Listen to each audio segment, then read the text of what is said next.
గుడివాడలో కొడాలి నానిని టార్గెట్ చేశారు చంద్రబాబు. బూతులు తిట్టడమే లక్ష్యంగా పెట్టుకున్నారని విమర్శించారు.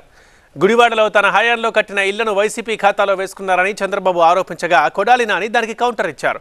టీడీపీ హయాంలో 100 కోట్లు ఖర్చు చేశారని నిరూపించిన రాజకీయాలు వదిలేస్తానన్నారు నాని. ఇక్కడే కొడాలి చెప్తున్నా, పిచ్చ పిచ్చ ఆటలేయద్దు, నోరుందని పారేసుకోవద్దు. నీకు నోరుందని పారేసుకుంటే భవిష్యత్తులో జరిగే పరిణామాలు కూడా చాలా తీవ్రంగా ఉంటాయని హెచ్చరిస్తున్నా. అంటే నోరు బారేసుకుంటే పెద్ద నాయకులు అయిపోతాం అనుకుంటున్నారు. నా దగ్గర ఓనుమానాలు నేర్చుకుని నాకే పాఠాలు చెప్పే పరిస్థితికి వస్తున్నారు. చూపిస్తా. ఎవడికో పుట్టిన బిడ్డ నా బిడ్డని పేరు పెడితే అయిపోతుందా తమ్ముళ్ళు అని అడుగుతున్నా. మీకు నేను అడుగుతున్నా, మిమ్మల్ని అందరినీ ఆ ఇళ్ళు కట్టింది మనం అవునా కాదా అని మిమ్మల్ని అడుగుతున్నా.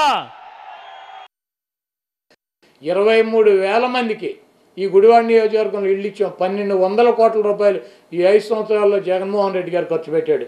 నీ 14 సంవత్సరాల్లో ఇళ్ల స్థలాలు ఇవ్వటానికి, ఇళ్ళు నిర్మాణం చేయటానికి నువ్వు 100 కోట్ల రూపాయలు ఖర్చు పెట్టినా కూడా మేము గుడివాడ కాన్స్టిట్యున్సీ వదిలేసి వెళ్ళిపోతాం.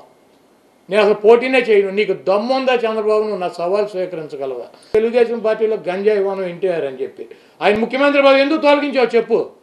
ఆయన మంచి ఆడైతే ఎందుకు తొలగించావు?